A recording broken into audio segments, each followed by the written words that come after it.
নমস্কার বন্ধুরা, আমার খাই খাই মাই চ্যানেলে সবাইকে স্বাগত। আবারও একটা নতুন রেসিপি নিয়ে চলে এসেছি। আজকে আমি তোমাদের সাথে শেয়ার করব লাবাব দা সোয়া পনির। আমি সোয়া পনিরটা নিয়ে এসেছি শপিং মল থেকে। তোমরা সোয়া পনিরটা যে কোনো বড় রিটেল স্টোর বা সুপার মার্কেট থেকে পেয়ে যেতে পারো। তো পনিরটাকে আমি সোয়া পনিরটাকে পিস পিস করে কেটে নিয়েছি। তা কেটে নেওয়ার পর একটা বোলে আমি কর্নফ্লাওয়ার, হলুদ গুঁড়ো, একটু নুন আর একটু কাশ্মীরি রেড চিলি পাউডার দিয়ে ভালো মতো ড্রাই ইনগ্রিডিয়েন্টসগুলো মিশিয়ে নিলাম শুকনোগুলোকে। তারপরে জল দিয়ে ভালো করে গুলে ওর মধ্যে সোয়া পনিরগুলো দিয়ে কিছুক্ষণ ম্যারিনেট করে রেখে দেবো, যাতে ভালো মতন মশলাগুলো ওর গায়ে কোটিংগুলো লাগে। তারপর অন্য জায়গায় একটা পেস্ট বানিয়ে নেবো। তার জন্য আমি 3টে কাঁচা লঙ্কা, 2টো টমেটো, 1 ইঞ্চির মতন আদা আর কিছুটা ধনেপাতা আমি পেস্ট করে নিয়েছি। তারপরে আর একটা পেস্ট বানাবো, সেটা হলো 4 মগজ বাটা আর কাজু বাদাম বাটা। কাজু বাদাম আর 4 মগজটা একসাথে দুধ দিয়ে পেস্ট করে নিলাম।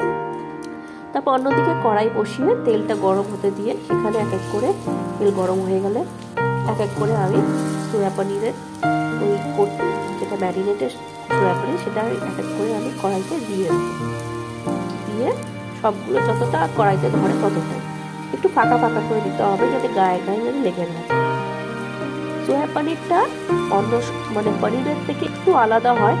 যাদের যাদের পনির ডেয়ারি প্রোডাক্টসে একটু অ্যালার্জি থাকে, অনেকের বয়স্কদেরও খাওয়া মানা থাকে, বাচ্চারাও অনেক সময় ডেয়ারি প্রোডাক্টসে অ্যালার্জি হয়, তাদের জন্য এই সোয়া পনিরের রেসিপিটা ট্রাই করতে পারে। তো সব পনিরগুলো একটা একটা করে আমি উল্টে দিয়ে এপিট উপিট ভেজে নিয়ে ভালো করে পকোড়ার মতো আমি ভেজে তুলে রাখবো। তারপরে সব ওই তেলেই আমি দিয়ে দেবো 2টো তেজপাতা আর কিছুটা গোটা সাদা জিরে। তারপর ওই সাদা জিরে যখন ফোড়নের আওয়াজটা হবে তখন আমি তেজপাতাটা একটু নাড়িয়ে চাড়িয়ে নেব। তারপরে যে বানানো পেস্টটা আছে, টমেটো, তারপরে ধনে পাতা, কাঁচা লঙ্কা, আদা যে পেস্টটা সেটা দিয়ে দেবো। সেটা দিয়ে ভালো করে আমি লাগিয়ে কষে দেবো।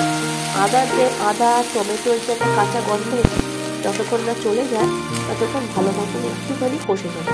যখন তেল ছেড়ে আসবে তখন আমি এক এক করে প্রথমে নুন মেশাইনি, কারণ নুনটা মেশালে পরে তেলটা সহজেই তেল ছেড়ে দেয়, সেই জন্য ফার্স্টে কষিয়ে নিয়ে তারপরে আমি নুন হলুদটা আমি এক এক করে দিয়ে আরও কিছুক্ষণ কষে নিয়ে সেইখানে ভালো মতো কষে নেওয়ার পর সেই 4 মগজ আর কাজু বাদামের পেস্টটা তখন দিয়ে দেবো।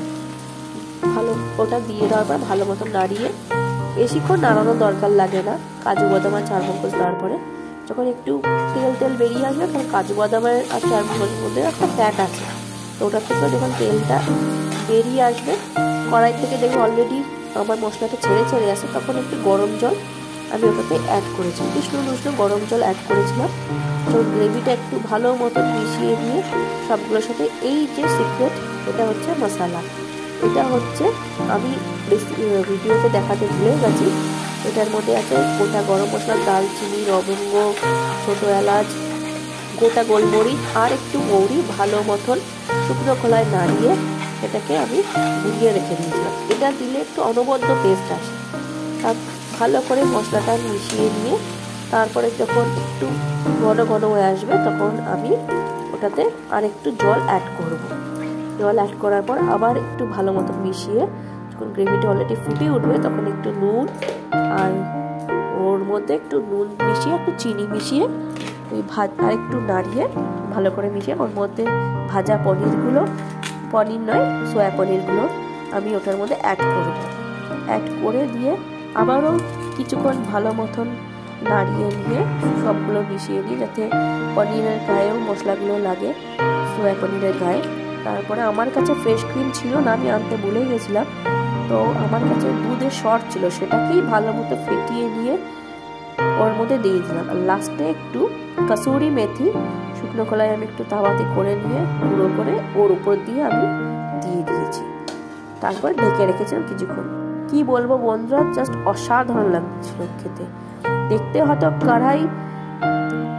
কড়াই পকোড়া আছে না, কড়াই পকোড়ার মতো লাগছিল, কিন্তু খেতে জাস্ট অসাম হয়েছিল। তো কেমন লাগলো আমার এই রেসিপিটা অবশ্যই জানিও। আবার আসবো নতুন একটা ভিডিও নিয়ে। ততক্ষণ টাটা।